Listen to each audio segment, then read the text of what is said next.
way. We are in the context or the parlance of the world, a newborn baby in semiconductors, right? We are going to build the first foundry in our country, and we are making sure that we get this first time right, like I said. And I think it's not, and as every newborn baby has parents, it's not very untoward to ask for help. I think our partnerships are very focused on bringing these players into India. So I think you recently know that we have announced that we are teaming up with Foxconn. And Foxconn has been in the forefront of most of this technology.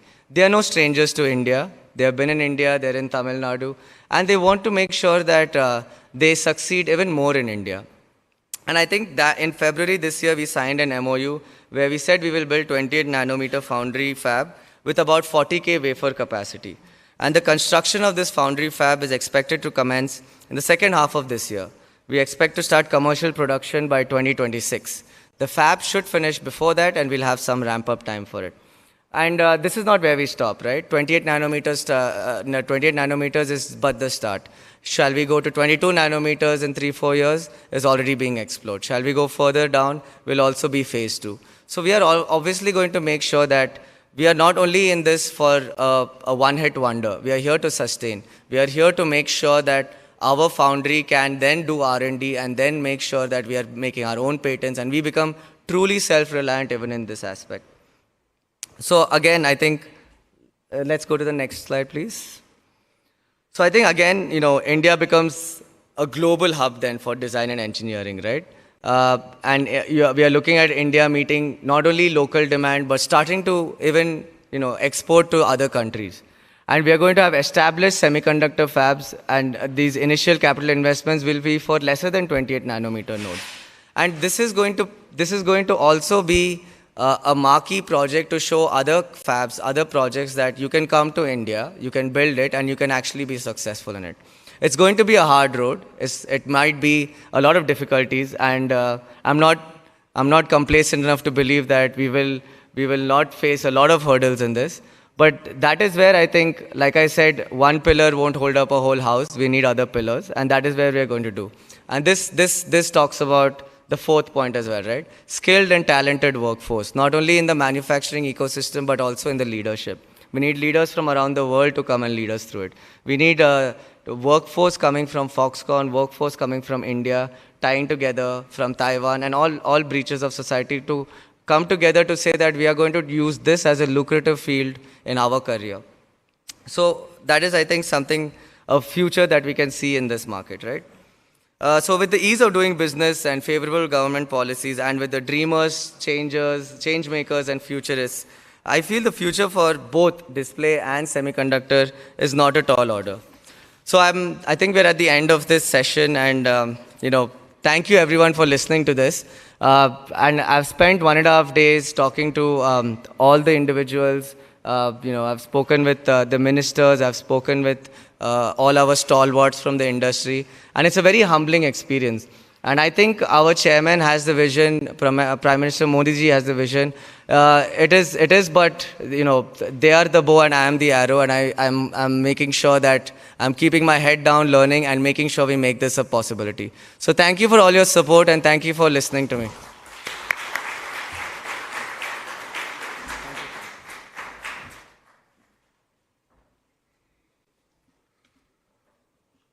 Thank you very much, Akarsha. We're already running short of time, but come. Yeah, I think quick question. Yes. How can we, the protocol, everybody. Yeah, very quickly. I was hoping that they won't ask me tough questions. I thought I'd escape. 2 questions. No, I think you're much capable beyond answering any tough question. Yeah, go ahead. Akash. Yeah, please. It is an excellent presentation, and myself being in the semiconductor and display world, I'm very much excited with your presentation. And one thing I see that entering into both semiconductor and display at a time, it is really huge challenge. I think no one has done like that before. So how do you see that? So I think that's a very, very good question, and thank you for liking my presentation. So we are always marked by our research. We are always marked by where we are. There are countries who have done this before in China and India, and we are doing our thorough research and getting ourselves prepared. So we are hoping for the best and preparing for the worst, as they always say.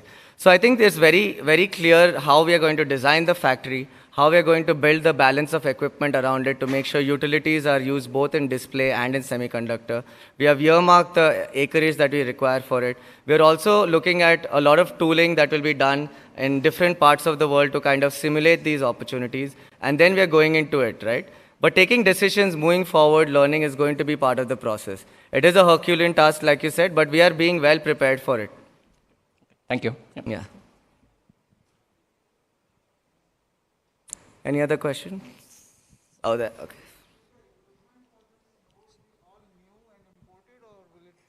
Have some second hand also, because if Yeah, your question was if the equipment of all of this will be imported. imported and new, or will it And new. include second hand also, because the nodes are Correct. older?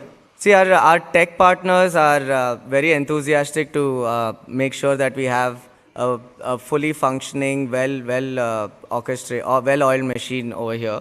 What we're going to do is we'll order the equipment, and the equipment will be ordered in bulk, about $3 to $4 billion worth of equipment. If some of these are things that we choose together to be, second-hand equipment, or if we choose it's new, that is the call we'll take while we're ordering. But I think largely, I would say it is new equipment. Because when we are starting something in this country and we have to do it from the baseline simulations of how does the environment work, how does that work, a lot of customizations has to go behind these equipment, and it's more conducive to get new equipment for that.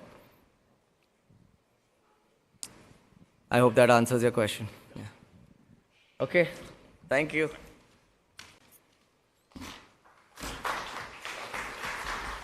Thank you once again, Akash. I'm sure Akash will be available offline to take some of the questions which can raise in your minds after the presentation. Now we move on to another panel discussion on the state government's initiatives and preparedness for semiconductor and display fabs. I would like to request the moderator, Mr. Jitendra Chadda from Intel, to kindly come over. Yeah, please put your hands together for Mr. Jitendra Chadda, the country manager of Intel's global supply chain organization in India. He's responsible for growing and strengthening all aspects of the supply chain organization in India, creating and executing a long-term plan to build and create the most value from the Indian tech ecosystem. And joining him on the virtual mode is Shri E.V. Ramana Reddy, from Government of Karnataka. We also have Mr. Jayesh Ranjan from Government of Telangana. Mr. Ranjan, kindly come over. We also have Pooja Kulkarni from Government of Tamil Nadu. I think Pooja will join us. On the virtual mode from Madhya Pradesh, we have Nand Kumarum, and we also have Nanda Kishore Mullangi from Government of Andhra Pradesh. And yeah, so I think Pooja Kulkarni will join in just a bit. Mr. Ramana Reddy has already joined, and Nand Kumaram also. Yes, Mr. Jitendra Chadda, interest of time, yes, straight away. Okay, so we can get started, right? Okay, good afternoon, good evening, all of you, and good morning. A lot of people are joining online virtually this event and this session too. First of all, thank you very much for all the people who are staying back in the room here. I know it's evening and it's sometimes, not easy. But, thank you very much. And all the people online, thank you very much for staying back and joining. 2 days or already 2 days of, great sessions at Semicon India. And, this session is actually very, very, very, very special. You have heard, a lot of, technology advancements we can do, what can be done in India, what trends are happening globally. But this panel has, the set of people, or I would call them influencers, who can make some of the decisions that can make some of the talk that we have all heard happen on the ground. Because in our federal system, we all know the states play a very, very critical role in starting and developing any industry and making sure those industries are successful and profitable and succeed in the future. So, I'm very, very happy to have, the panelist and be a moderator here. My role is, very, very limited here. what we will do is, in a very simple format, we will have each of the states that are represented today and their... Yeah, Madam Pooja, you can come in.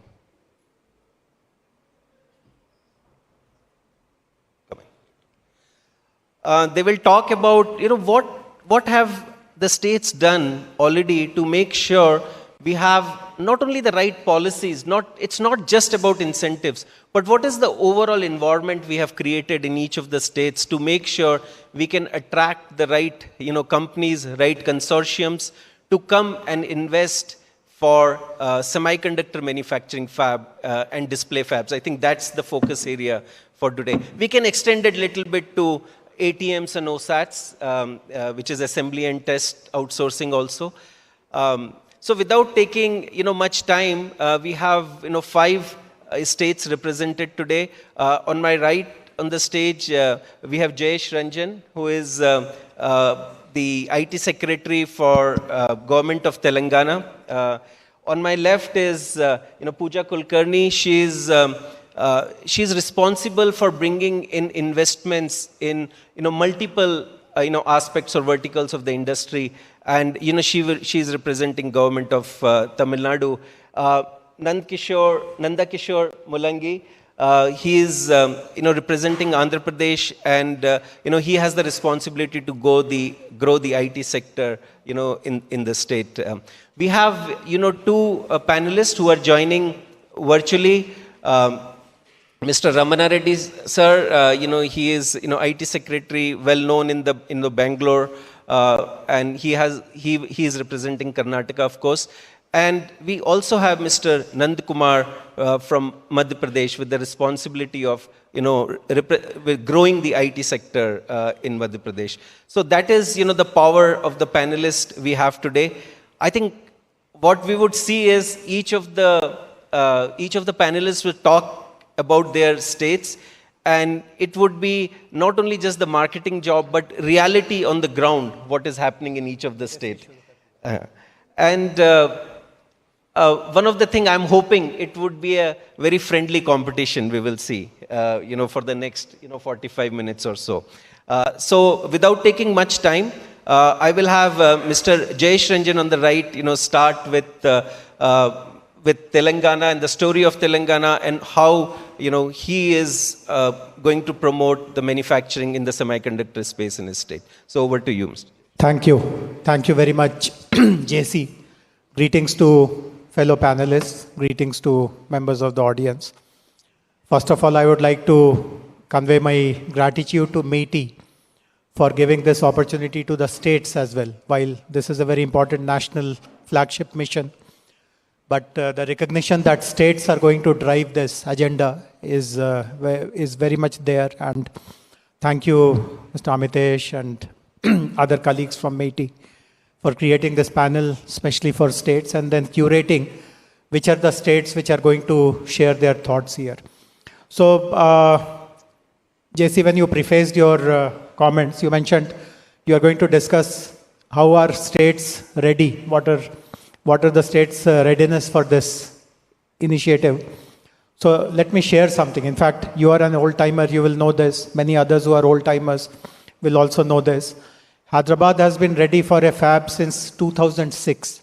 In fact, there's a project called Fab India. There's an industrial park called Fab City of 1,000 acres, which was created in Hyderabad way back in 2006. For some reasons, it did not take off, but even given the fact that a state at that time or a city at that time had the vision to invite an industry of this magnitude, which has huge demands on infrastructure, that readiness still continues. The ability to support such a massive scale project in a city like Hyderabad, which is considered to be one of the most livable cities, in fact, the most livable cities in the country, that remains very much intact. There are 5 things I'll speak about what Telangana can offer as a differentiator.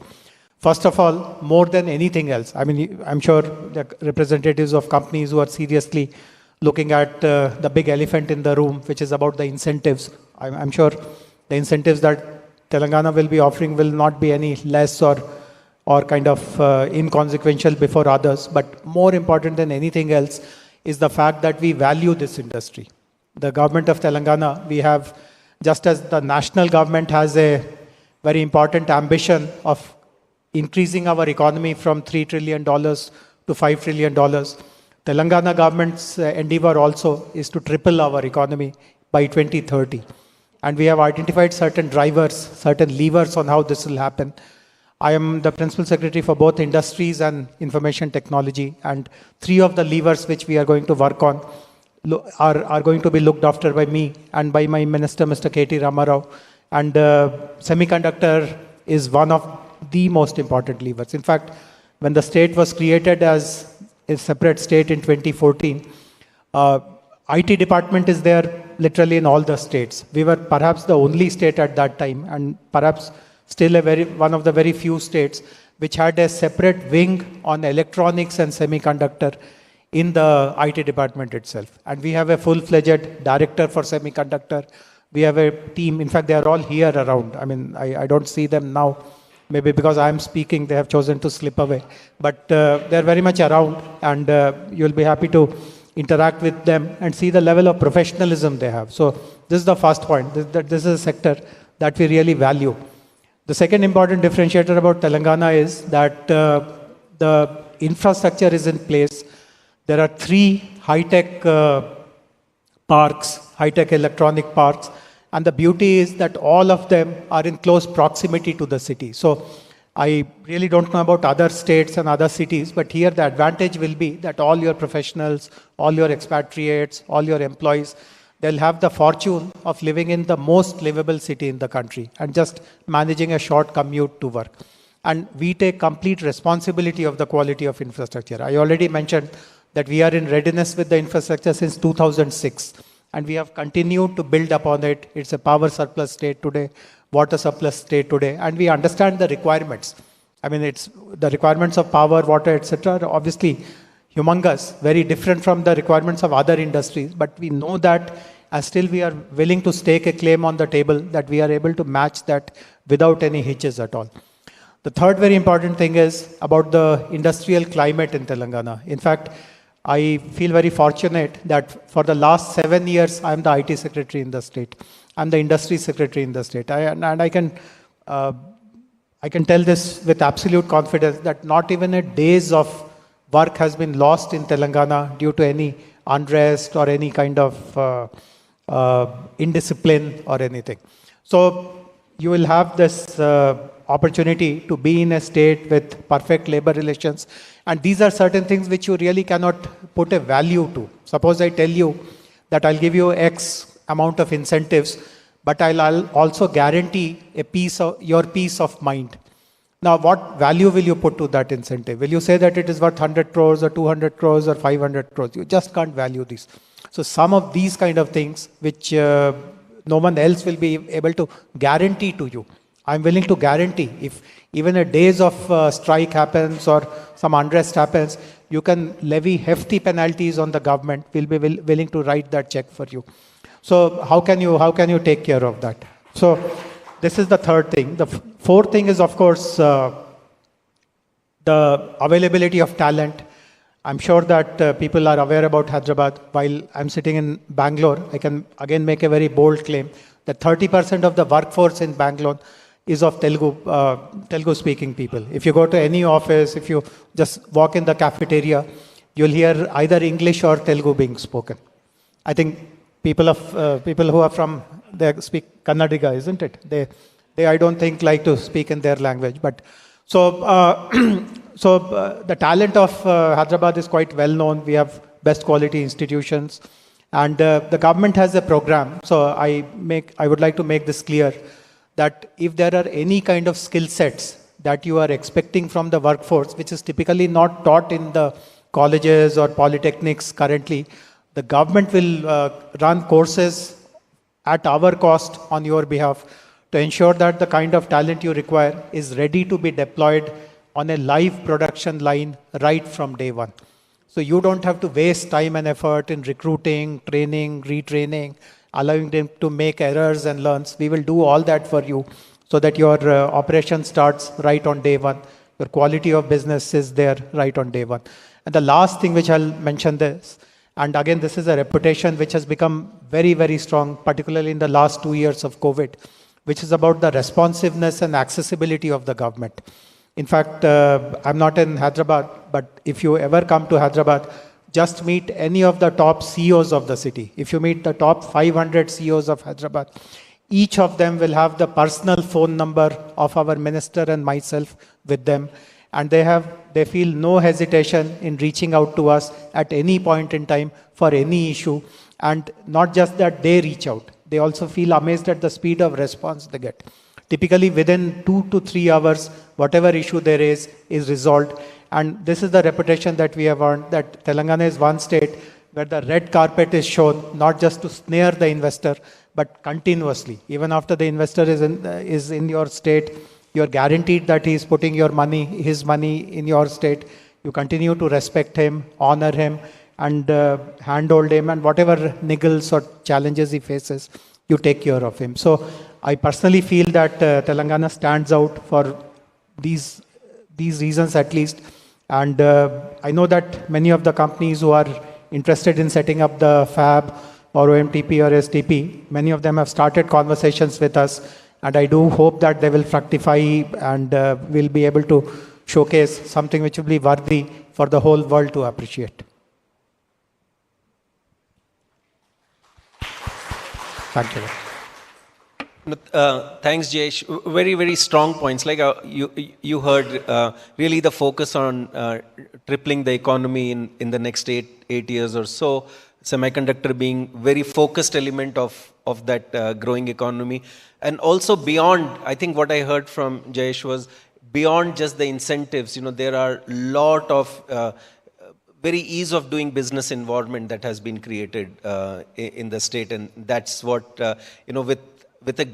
giving a challenge that no disruption, and if there is a disruption, it will be, followed on with some kind of a backing.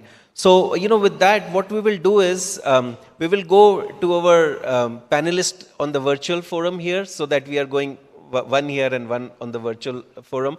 What I would do is, I would ask Mr. Ramana Reddy, sir, to, give, his messages and, how the Karnataka readiness is there. So over to you, Mr. Ramana Reddy. Yeah, thank you, JC. Good evening, JC, Mr. Jayesh Ranjan, Ms. Pooja Kulkarni, Mr. Nanda Kumarum, and Mr. Nand Kishore Mullangi, and all the participants. JC, I would like to apologize that being in Bangalore, I was not able to come physically there. I had to join virtually.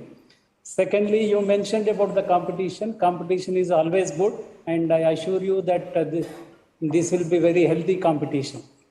Coming back to the readiness of Bangalore and Karnataka, I would like to cover this in from 2-3 angles. One is the ecosystem of Bangalore, the infrastructure, and also policy measures. You know that the ecosystem of Bangalore is quite strong in IT and also semiconductor space. We are the 4th largest technology cluster in the world, and 400 out of 500 Fortune companies, Fortune 500 companies are in Bangalore. We have more than 400 R&D centers and global capability centers. And our strengths in IT, BT, automobiles, aerospace, defense, and machine tools. Coming back to the ESTM sector, Karnataka has excellent chip design capabilities. Our national share is about 40% of the electronic chip design in the country. We have 10% of Indian electronic industrial output, and we have about 300 export-oriented manufacturing units. And when you talk of ecosystem, these days it is a startup culture, and we should talk about the innovation also. We are rated as #1 on India Innovation Index for the last 2 years. The last year rankings are yet to come. We have the largest startup ecosystem. And another good thing about Bangalore is we have largest fund houses and venture capitalists in Bangalore, which can give the startups can get funding from there. And we have very good institutes also, like Indian Institute of Science is there, and Center for Nanoscience and Engineering is there, which are doing excellent research work in the nanotechnology and semiconductor sector. And we have an excellent incubator in Center for Nanoscience and Engineering, where a lot of startups in semiconductor space are being encouraged. Coming to the infrastructure, this is about the ecosystem of Bangalore. Coming to the infrastructure, we have an excellent infrastructure next to the airport in Bangalore. But in addition to that, we are developing 2 more electronics manufacturing clusters, one in Mysore and one in Hubli Dharwad. Because these days, because 98% of our everything is IT, BT, everything is in Bangalore in Karnataka. So last 1-2 years, we are concentrating on going beyond Bangalore. We are trying to encourage cities like Mysore, Mangalore, Hubli, Dharwad. So there we are developing electronic manufacturing clusters. Already a lot of electronics is happening in Mysore and Hubli, Belgaum region, but we are setting up in exclusive clusters there. As far as the policy measures for the readiness is concerned, we came out with an semiconductor policy in 2013 itself, and again we improved upon it in 2017, and many companies got benefited from that. And in September 2020, we came out with a special incentive scheme for ESDM sector itself. I will not go into the numbers because each state offers some number, and every state is offering something. But we offer incentives on subsidy on land, capital subsidy on plant and machinery, subsidy on stamp duty, power tariff subsidy, PLI, electricity duty. All these PLI will be in addition to what Government of India is giving. And we have a special kind of packages being worked out on a customized basis for individual units if they are mega or ultra mega companies, like if their investment is more than 500 crores or more than that, we have a customized package for that. So this is the readiness of Karnataka, and we hope that the fab, that is every other thing is there in Karnataka and every other thing is there in India. What we are waiting for is, as Mr. Jayesh has said, is the front-end fab manufacturing has to come. We are ready for that. Oh, thank you. Yes. Thank you, Mr. Ramana. Reddy sir, on Bangalore, I think ecosystem, that is what we heard that, the IT secretary is also stretching on how the ecosystem that is already there, how that will benefit any of the, manufacturing ecosystem if it gets presented in Karnataka. Also the design engineering, the support that can be provided, because there is a host of design engineers that are in the state, which is also the case in some other states. But, the number of people in the states that Mr. Ramana talked about, and of course, some of the infrastructure that is coming up near the airport, maybe that is the facility that is required for logistic purposes. It would be, that is how I understood, what he meant. So from there, I think we'll go, we'll come back to one of our panelists in the room here. And Ms. Pooja, we will, go with you next on, from the Tamil Nadu perspective. I think we all know that there is a lot of electronics industry already there in Tamil Nadu. How do you think some of the things that you have developed that they will help in semiconductor manufacturing taking forward? Thank you, JC. Jayesh, Ranjan sir, Reddy sir, Nanda, Kishore, Mr. Kumar, my fellow panelists. Very good evening, and good evening to all the delegates here. I am Pooja Kulkarni. I head guidance, and we do investment promotion and facilitation for Tamil Nadu. The state has always been a manufacturing powerhouse. We are worth, 1 year ago we were worth $265 billion. In a year we have grown to $285 billion, almost touching 290. And this is in a COVID year. In 2021, when almost all economies of the world shrunk, the national economy also shrunk, Tamil Nadu actually grew by 5.8%. Probably the only economy in the country and across the world to have grown nominally by this percent, even during COVID. And this was possible only because we went out of the way to ensure that our manufacturing goes on. Your retailer, your grocer, your down the street was shut, but our manufacturing was on. We ensured that workers reached the factories, we ensured that those buses plied, and we ensured that we were able to create those bubbles in those sectors, in our manufacturing hubs, to ensure that activity goes on. And that proof lies in the fact that we grew by 5.8% when everyone else shrunk. And that, I think, is our biggest strength. Ecosystems, we all have. The acid test is, does your ecosystem work in a crisis? Ours does. We are also a unique confluence of being not only a manufacturing powerhouse, we are also an IT and financial services powerhouse. So all the IT majors are present in Chennai. They are also present in other locations like Coimbatore. So in terms of talent, again, second to none, we have IIT Madras. The present director of IIT Madras, Professor Kamakoti, in fact, is a leading voice in the semiconductor sector itself. We have Anna University. It's the oldest engineering college in the country.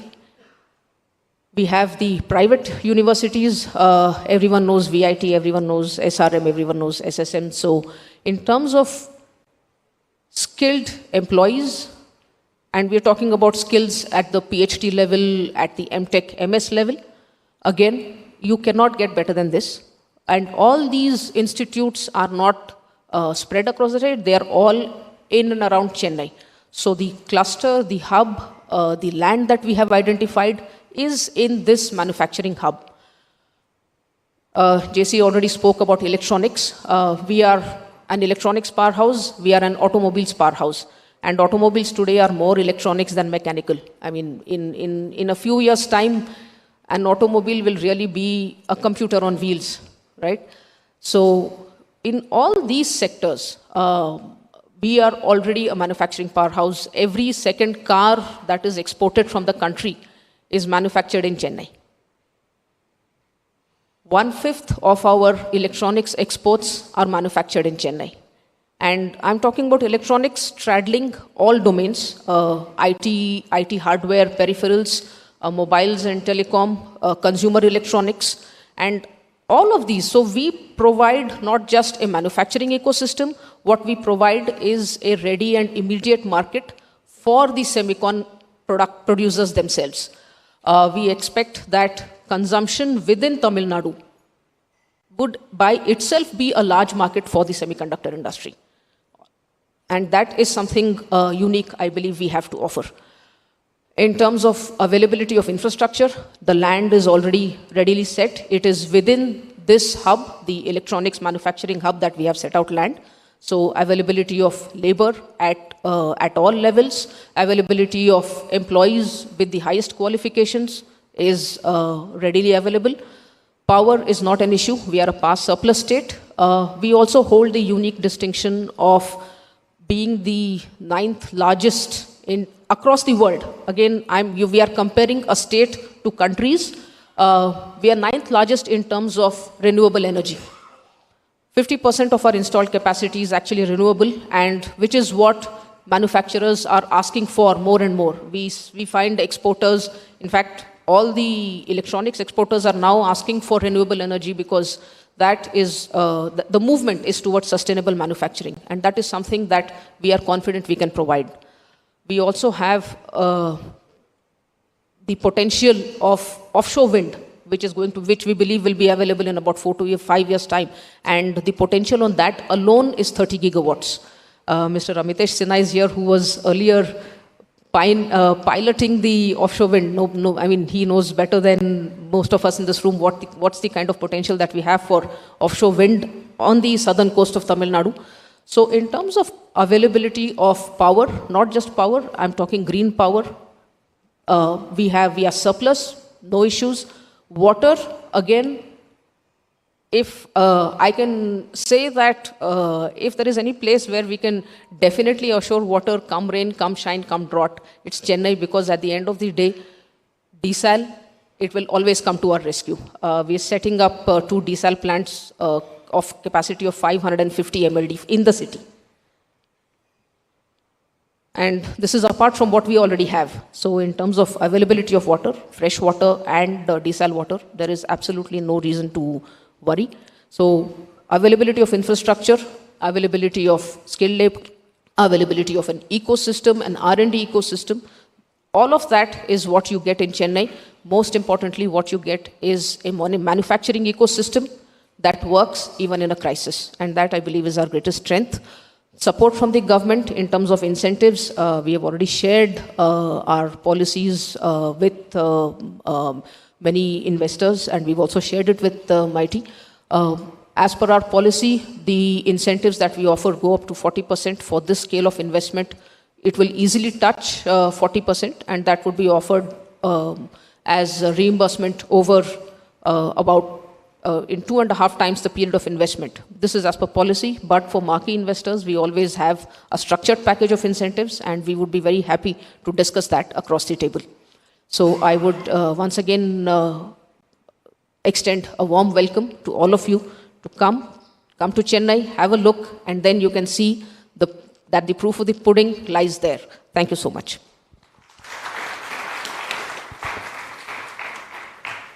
Thanks, Ms. Pooja. You know, when I was asked, I was just recalling when I was asked to moderate the session. This was just few days back, and I was wondering, what would be the difference, because everybody would speak about the same, incentives and what can be done. But you can see we have had 3 speakers, and all of them have called out the differentiation that is there for their states. And Ms. Pooja put in very strongly that there is an ecosystem that works in the crisis, right? That is what she is pitching for. She's pitching for sustainability, which is one of the big requirement in how companies want to operate in the future, and building on top of the manufacturing ecosystem, whether it is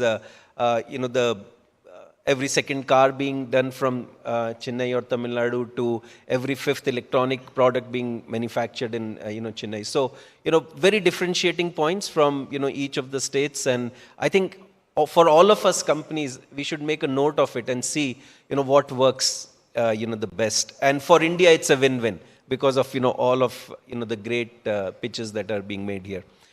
So without taking much time, so far we are doing very good with time. I was told that previous sessions got delayed, so we should give them some time to cover up. I think we will be able to give 4 or 5 minutes back to the organizers. But let me not jinx it and get it to the next panelist who is virtual here. So what we'll do is we'll go to Madhya Pradesh, and we will have Mr. Nand Kumar make his messages. So another 5 minutes to 7 minutes, Mr. Nand Kumar, and then we will come back to Andhra Pradesh last one. Over to you, Mr. Nand. Thank you very much for giving this opportunity to Madhya Pradesh in this event. And we have had stellar people explaining their position, their state. We all know that. I'll just begin with the thing that, are you looking to repeat what has been done, or are you looking to redesign again, keeping 15, 20 years in mind? Are you trying to do what has already been done, or you are looking for something which has not been done and will be done in times to come? Indore, I would like to pitch before you, which has been the cleanest city for last now 4 years and now 5th year. The airport, you need not be in Bangalore, still not be there in the event, because the time to travel is so less in cities of Madhya Pradesh, that the time that you take out from your home, you start moving out from your home, and you reach your airport and your plane takes off, is such a short duration that you need not, you can just move to the airport and move to the plane and fly off. So what we are trying to prepare a case for is that these kind of cities, Indore, say, or to pitch to you, has more flexibility. It's in the influx stage of growth. The place like this, where you are in center of the country, if you see the map of India and you imagine yourself Madhya Pradesh and then Indore, half is in the north or the south. It is real heart position of India. So whether you are consuming the electronic which you produce in southern states or in northern states, you will have to move through east or west corridor. And there we are positioned right at the junction. So when you produce for India or you are trying to export, you are there right halfway through.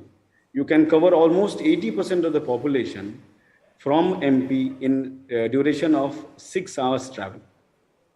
So the logistics part works very well. Quality of life, as I already mentioned, is very good. Let me talk of land duty. So land, of course, it's available at 99-year arrears at a very competitive rate. But the rate here is not important. The rate is something like this, that what you pay as stamp duty in more developed states is the cost of the land itself here. And that is also reimbursable.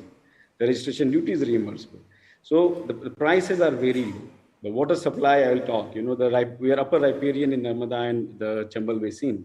So the amount of water that we have 900 MCM already committed to this. And as I know that water is a very important component in silicon manufacturing. And you have long-term requirement of water at a price which is less, with 3 rupees per cubic meter water we can arrange. It's already committed by government order. So that water supply can be available over a 20-year horizon. And you can easily take advantage of the low-cost water supply, good quality water supply on a long-term basis. The power, we all know that MP is power surplus state. We have our own contracts in place for coming 16 years. And green power is available. So on a payment of, say, 12% premium, the regulator has allowed for green power. So we certify, the discounts of the state certify that this power is a green power and it meets the sustainability criteria which investors look for when they want to invest and locate projects here. The rebate in tariff, of course, at present it is 1 rupee per unit, but depending on the project, we do add rebate on a structured case-to-case basis. And the CapEx incentive, financial incentive that we have is at par with any state. In fact, it is more than that. And whether there are 4 components, there are basic up to 40% CapEx subsidy, and then you have incentives on employment generation on top of it. Export oriented has got another top of factor, and then you have priority blocks. There are certain areas identified where you have certain advantages more than the normal course.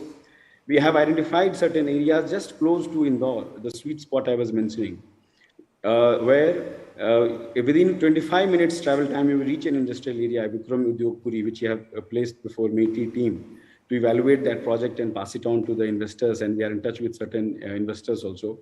That area is developed and people can start using that area at a very short notice. And we are very much hopeful that one of the companies will turn up. We are in touch with people. Other project areas like, Bhopal Indore Highway, or the East Delhi-Mumbai Industrial Corridor, Ratlam area, there also we have a good opportunity to invest. A lot of water treatment or waste management will be required in this kind of project, and that is fully subsidized by government. I'd like to add here that this kind of initiatives, when we take, the amount of confidence which people should have on government, right from the senior officers or the political leadership, that is very high in MP. We have a weekly system of review wherein Chief Minister himself conducts the review and interacts with people, investors, whether if the people can travel, then it's okay, or otherwise on a virtual basis, and we try to resolve their issues. So we have a good package. The growth has been good. Many companies, the auto sector that was being discussed, Volvo Eicher's major production is coming from MP now. The John Deere's tractor manufacturing has a unit in near Indore, and they are producing for outside MP. So those kind of auto shifts are happening. So if somebody wants to look at these trinkles and these data points and then project on what will be there for 15, 20 years, we'd like to encourage entrepreneurs to see this data point and take a course for next 15, 20 years thing in mind. So those things are happening. The medical infra and medical equipment devices, which are a special park is being created. And as a panelist before me said, that the auto and medical is nothing but electronics these days. So you'll have a lot of consumption in addition to the domestic consumption of the consumer electronics that happens in an 8 crore population and the population which is north of us and the south of India. So that can be served from these kind of locations, which is logistically placed in the hub position. We can elaborate a specific incentive. sit across the table and come up with a structured plan for every investment, because it has a big ticket size. And we have, as all states have, a cabinet committee on investment, which goes into every case and comes up with a plan which is suitable for the organizations and companies. So we'll welcome you to see Indore and the surroundings, the cleanest city of India for 5 times in the 5 years, and make an opinion of how you want to take up this city forward with us. Make in MP for India and for abroad. Thank you. Thank you very much, Mr. Nand Kumar. Just one anecdote I just wanted you to know. I was born in Gwalior and I was brought up there, so I can just relate to some of the things that you were saying. But anyways, besides that, great pitch. Mr. Nand Kumar wants to pitch in for the location. It's a very centrally placed state. Going north and south, and the travel times and logistics within the state. I think that was one of the pitches. And the new thing I heard was the consumption of electronics and consumption of technology that the government is, pushing, and how that would help some of, even the manufacturing units to be placed there. So with that, we will go to the last panelist we have. We'll hear the Andhra pitch from Mr. Nanda Kishore Mullangi. And what we will do is, after Mr. Nanda Kishore, makes his pitch, we would open it up for some of the audience if you guys have any questions. I have few, but since we are tight on time, we'll take a couple of questions from audience, and if more time is there, then I'll have my questions. We'll come after Mr. Nanda Kishore finishes. Go ahead. Thank you, Mr. JC. Jayesh, Ranjan sir, Ramana sir, Nanda Kumarum sir, Miss Pooja, dignitaries in front of me. Andhra Pradesh has lost its growth engine when it got divided in 2014, that is Hyderabad city. So after that, the main point that the government was in searching of some growth sectors. And last 3 years and all, actually, electronic sector is one of the growth sectors identified by the government of Andhra Pradesh. See, I had AP Electronics and Information Technology Agency, which is a promotional agency for IT and electronic incentives alone. So we are aware that margins in electronic industry are very less, obviously for the investors, for various reasons, because of the imports are more and manufacturing is, the assembly is only happening here, and components manufacturing are less in India. So multiple various factors are there. So our single point agenda is how to reduce cost of manufacturing. So how do we do that? So to attract industry, we need to reduce their cost of manufacturing, and we need to increase their profit margins. So with that single point agenda, we have taken several initiatives. One is creation of infrastructure. One, creation of electronic manufacturing clusters with all the facilities, all the common testing facility center inside roads, and then water at the doorstep of the industry, power at the doorstep of the industry, and all these things. Actually, we have created 4 such electronic manufacturing clusters, and YSR Electronic Manufacturing Kadapa being the latest one. And you do know that Sri City is the major electronic manufacturing cluster. After that, Tirupati, we have EMC 1 and EMC 2. So second is to reduce the cost. We need to provide power at the cheapest price. So we are giving power to the electronic manufacturing cluster in our YSR EMC at 4 rupee 50 paisa, which is cheapest of all the states. And similarly, we need to provide water at the cheapest cost. So these things we have taken care. And then we have made some policy support, if any investor comes to AP and applies, there is a single point portal. So within 21 days, you will get all your approvals. If not, it is the approval are deemed to be given. So within 21 days, actually, you will get entire approvals. That is one process initiative that we have taken. And that is the reason AP has been #1 in ease of doing business for the past couple of years. And coming to other factors, like we do know that electronics manufacturing is a skilled sector. Like actually there are blue collar jobs, there are many persons available. So our government has consciously taken an effort, and we have come up with 30 skill development colleges at each of parliamentary constituencies. 25 constituencies are there. So we have developed 30 skill development colleges, and on top of it, we have developed one university, skill university, to give emerging technologies training. These are, we are calling them as finishing schools. And we are procuring like, we are going to the villages, and we are going to the places, and there are a number of engineering colleges, degree colleges, IITs, IIMs. They are there already in Andhra Pradesh, and we are getting them, and we are training them, and we are offering to the companies. So that, to make my point, so now in Andhra Pradesh, after these efforts, so we do have the world's largest original design equipment manufacturer, that is Wingtech. They have their base in Tirupati, and world's largest OEM, that is Foxconn, is there in Sri City. Like that, actually in consumer electronics, we have Dixon, we have Daikin. See, in terms of design manufacturing, we have many couple of MSMEs that are working as just before our session, Vedanta said, like actually raw material manufacturing. That's what precisely we are doing in the state of Andhra Pradesh. So the fact that the government has created a separate agency within the government, like for the promotion of electronic sector itself, shows very clearly the commitment of the government. Apart from that, so we have came up with electronic policy 21-24, which we do offer like 100% PLI in dovetailing that central government PLI. So whoever is getting PLI from the central government also, they can also get the same PLI. This PLI applies to both assembly manufacturers as well as even component manufacturers. While we are coming up with draft semiconductor policy design, which talks about manufacturing of fab for 28 nm and less, and then discrete semiconductor manufacturing, sensor manufacturing, all these things, passive components, and then packaging. So our draft policy consists of all these things for semicon fab. But we do have right now the ecosystem, like Japanese cluster is there, Korean cluster is there, Taiwanese cluster is there within the state of Andhra Pradesh. So we do welcome, and I agree with one point what Jayesh sir has spoken, like in any IT industry or any industry, 30% people are Telugu speaking.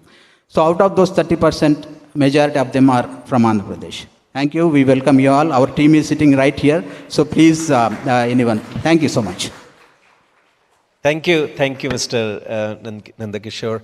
Again, you heard the speed of getting approvals. I think he's very passionately spoke about it multiple times. That is very, very much needed for the industry. And of course, matching the government of India, some of the schemes. We have seen that in other states too, but it's encouraging to see while their semiconductor policy is coming out, I think they are very open to matching some of the grants and incentives that government of India has already rolled out.